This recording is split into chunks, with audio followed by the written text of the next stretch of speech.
ये सत्ता का नशा आपको उतारना है और आपको ज्यादा मेहनत करने की भी जरूरत नहीं है। आपका तो चुनाव निशान ही ऐसा है। क्या चुनाव निशान है? जोर से बोलिए। झाड़ू। घर की सफाई करनी हो तो क्या चाहिए? और मोहल्ले की सफाई करनी हो तो क्या चाहिए? और गांव-गांव में सफाई करनी हो तो क्या चाहिए? और पूरे हरियाणा में सफाई करनी हो तो क्या चाहिए? और किसी के दिमाग पे अगर भूत सवार हो जाए तो भूत उतारने के लिए क्या चाहिए? क्या चाहिए? तो सत्ता का भूत जो 10 साल से सवार है भाजपाइयों के दिमाग पे, उसको झाड़ू मार मार के आपको उतारने का काम करना है। सत्ता का नशा, सत्ता का भूत जो इनके दिमाग पर सवार है, उसको अपनी झाड़ू से उतारने का काम आपको करना है। आपने साइकिल चोर सुना होगा, बाइक चोर सुना होगा, कार चोर सुना होगा। ये भाजपाई विधायक चोर हैं, सांसद चोर हैं। अरे ये तो पार्टी चोर है, पार्टी चोर। उद्धव ठाकरे की तीर कमान चुरा ली, शरद पवार की घड़ी चुरा ली। आप क्या वो जेजेपी वाले का चुनाव निशान क्या था भाई? चप्पल था, उसकी चप्पल चुरा ली है। चाबी चुरा ली। ਇਸ ਮੌਕੇ ਕੇਜਰੀਵਾਲ ਦੀ ਪਤਨੀ ਸੁਨੀਤਾ ਕੇਜਰੀਵਾਲ ਨੇ ਆਪਣੇ ਭਾਸ਼ਣ ਦੀ ਸ਼ੁਰੂਆਤ ਇਸ ਗੱਲ ਤੋਂ ਕੀਤੀ ਕਿ ਕੇਜਰੀਵਾਲ ਹਰਿਆਣਾ ਦੇ ਨੇ। ਉਹਨਾਂ 1994 ਵਿੱਚ ਕੇਜਰੀਵਾਲ ਨਾਲ ਵਿਆਹ ਹੋਣ ਦਾ ਜ਼ਿਕਰ ਕਰਦਿਆਂ ਇਹ ਵੀ ਦੱਸ ਦਿੱਤਾ ਕਿ ਕੇਜਰੀਵਾਲ ਪਰਿਵਾਰ ਹਿਸਾਰ ਵਿੱਚ ਰਹਿੰਦਾ ਸੀ ਅਤੇ ਕੇਜਰੀਵਾਲ ਨੇ ਪੜ੍ਹਾਈ ਵੀ ਹਿਸਾਰ ਵਿੱਚ ਰਹਿ ਕੇ ਕੀਤੀ। ਅਰਵਿੰਦ ਕੇਜਰੀਵਾਲ ਦਾ ਜਨਮ ਕ੍ਰਿਸ਼ਨ ਜਨਮਸ਼ਟਮੀ ਵਾਲੇ ਦਿਨ ਹੋਣ ਨੂੰ ਉਹਨਾਂ ਕ੍ਰਿਸ਼ਮਾ ਦੱਸਿਆ ਅਤੇ ਕਿਹਾ ਕਿ ਭਗਵਾਨ ਉਹਨਾਂ ਤੋਂ ਕੁਝ ਵੱਡਾ ਕਰਵਾਉਣਾ ਚਾਹੁੰਦੇ ਨੇ, ਇਸੇ ਲਈ ਅਜਿਹਾ ਹੋਇਆ। ਫਿਰ ਸੁਨੀਤਾ ਕੇਜਰੀਵਾਲ ਪ੍ਰਧਾਨ ਮੰਤਰੀ ਨਰਿੰਦਰ ਮੋਦੀ ਦਾ ਨਾਮ ਲੈ ਕੇ ਕਹਿੰਦੇ ਨੇ ਕਿ ਜੇਕਰ ਕੇਜਰੀਵਾਲ ਚੋਰ ਹੈ ਤਾਂ ਇਸ ਦੁਨੀਆ ਵਿੱਚ ਕੋਈ ਵੀ ਇਮਾਨਦਾਰ ਨਹੀਂ। ਇਸ ਤੋਂ ਬਾਅਦ ਤਾਂ ਉਹ ਸਿੱਧਾ ਵੋਟਾਂ ਖਾਤਰ ਹਮਦਰਦੀ ਵਾਲਾ ਪੱਤਾ ਖੇਡਣ ਦੀ ਕੋਸ਼ਿਸ਼ ਕਰਦੇ ਹੋਏ ਹਰਿਆਣਾ ਦੇ ਲੋਕਾਂ ਨੂੰ ਲਲਕਾਰਨ ਅਤੇ ਉਹਨਾਂ ਦੀ ਇੱਜ਼ਤ ਦੀ ਗੱਲ ਕਰਦੇ ਨੇ, ਨਾਲ ਹੀ 5 ਗਰੰਟੀਆਂ ਗਿਣਾ ਦਿੰਦੇ ਨੇ। क्या आप सभी जानते हैं ना कि दिल्ली के मुख्यमंत्री मेरे पति अरविंद केजरीवाल हरियाणा के ही लाल हैं? सब जानते हैं। 1994 में 1994 में मेरी इनसे शादी हुई थी। अरविंद जी का परिवार उस समय हिसार में रहता था, बहुत ही साधारण परिवार। उनके पिताजी वहां पर नौकरी करते थे। अरविंद जी का जन्म तो सिवानी गांव में हुआ था, लेकिन उनकी पढ़ाई लिखाई पूरा परवरिश सब हिसार में हुई। कोई सपने में भी नहीं सोच सकता कि 20 साल बाद ये लड़का देश की राजधानी पे राज करेगा। कोई मामूली बात नहीं है, ये किसी चमत्कार से कम नहीं है ये बात। अरविंद जी का जन्म 16 अगस्त 1968 को हुआ था, 1968। और ये जानकर आपको आश्चर्य होगा कि उस दिन कृष्ण जन्माष्टमी थी, यानी भगवान कृष्ण का जन्मदिन। ये कोई मामूली इत्तेफाक नहीं है। मुझे लगता है, मैं कई बार सोचती हूं कि जरूर भगवान उनसे कुछ करवाना चाह रहे हैं। नहीं तो गांव में जन्मा एक साधारण परिवार का लड़का और दिल्ली जाके वहां का सीएम बन जाए।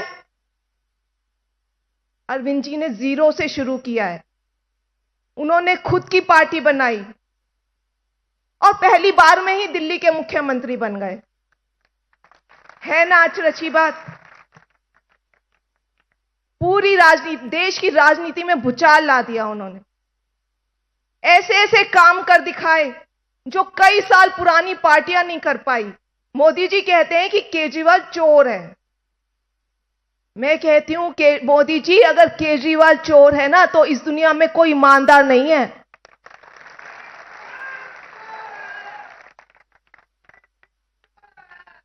मोदी जी ने केजरीवाल को जेल में नहीं डाला। मोदी जी ने हरियाणा के लाल को जेल में डाला है, हरियाणा के बेटे को जेल में डाला है। मोदी जी ने हरियाणा को ललकारा है, जाओ मैंने आपके बेटे को जेल में डाल दिया, कर लो जो करना है। अब आप हरियाणा, मैं आपसे पूछती हूं, हरियाणा की बहू हूं मैं भी, मैं आपसे पूछती हूं क्या आप चुपचाप बर्दाश्त करेंगे इस अपमान को? क्या आप चुप बैठे रहेंगे? आपका केजरीवाल शेर है, वो मोदी जी के सामने झुकने वाला नहीं है। हमारे को चुप नहीं बैठना है।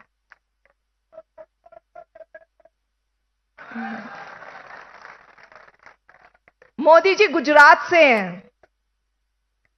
2014 में जब मोदी जी प्रधानमंत्री बने, पूरे गुजरात ने उनका समर्थन किया, सारी सीटें बीजेपी को दे दी।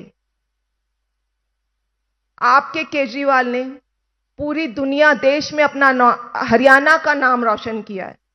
आप उनका साथ देंगे? पक्के से? अब 3 महीने बाद विधानसभा चुनाव है। इन चुनावों में बीजेपी को 1 सीट नहीं जानी चाहिए।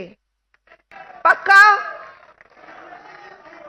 ये बात अरविंद केजरीवाल की नहीं है, ये हरियाणा की इज्जत की बात है। आपके लाल केजरीवाल ने 5 गारंटी दी हैं आप सबके लिए, जो दिल्ली पंजाब में हो भी चुकी हैं, कुछ होने वाली हैं। पहली गारंटी है, दिल्ली और पंजाब की तरह घरेलू बिजली फ्री होगी और 24 घंटे बिजली का इंतजाम होगा, पावर कट्स नहीं लगेंगे। दूसरी गारंटी, दिल्ली और पंजाब की तरह हर गांव, हर शहर में मोहल्ला क्लिनिक बनाएंगे। सरकारी अस्पताल अच्छे होंगे, सबका अच्छा और फ्री इलाज होगा। तीसरी गारंटी, सरकारी स्कूलों को अच्छा बनाएंगे, जहां अच्छी और फ्री शिक्षा मिलेगी। चौथी गारंटी, हर महिला को हर महीना 1000 रुपया मिलेगा। दिल्ली और पंजाब में भी ये योजना जल्द ही लागू होने वाली है। और 5वीं गारंटी, हर युवा बेरोजगार के लिए हम रोजगार देंगे। इसके अलावा किसानों, महिलाओं, युवाओं, खिलाड़ियों, व्यापारियों, मजदूरों, बुजुर्गों, हर वर्ग के विकास और खुशहाली के लिए बहुत प्लान बनाए हैं आपके केजरीवाल ने। आपके बेटे ने दिल्ली बदल दी, आपके बेटे ने पंजाब बदल दिया। अब आप सबको उनका अपना घर ठीक करने की आपको जिम्मेदारी देनी है। देंगे? मंजूर है? सब हाथ उठाइए अच्छी से, सब जिम्मेदारी देंगे? शाबाश। ਅਖੀਰ ਵਿੱਚ ਬੋਲੇ ਪੰਜਾਬ ਦੇ ਮੁੱਖ ਮੰਤਰੀ ਭਗਵੰਤ ਮਾਨ ਨੇ ਸਭ ਤੋਂ ਲੰਬਾ ਭਾਸ਼ਣ ਦਿੱਤਾ। ਉਹਨਾਂ ਦਾ ਭਾਸ਼ਣ ਭਾਵੇਂ ਲੰਬਾ ਸੀ, ਪਰ ਇਸ ਵਿੱਚ ਗੱਲਾਂ ਸਾਰੀਆਂ ਹੀ ਪੁਰਾਣੀਆਂ ਸਨ। एक गल याद रखियो, ऐसे मौके बार बार नहीं आते। लोगों ने, हरियाणा के लोगों ने हर पार्टी को टाइम देके देखा। ये नहीं है कि कोई पार्टी ऐसी रह गई, हर एक को टाइम देके देखा, हर एक को मौका देके देखा, लेकिन कोई अच्छा नहीं निकला।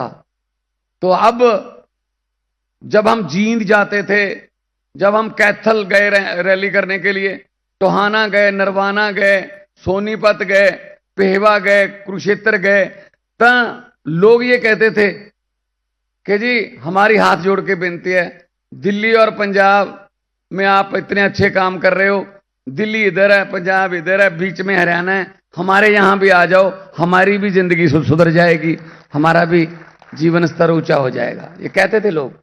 इसीलिए फिर बाद में फैसला किया गया कि हरियाणा लड़ेंगे। सो इन पर यकीन मत करना, ये जुमलेबाज हैं, ये बड़ी बड़ी फेंकते हैं, बड़ी बड़ी छोड़ते हैं, जो पॉसिबल ही नहीं हो सकती। लेकिन अरविंद केजरीवाल गारंटी देता है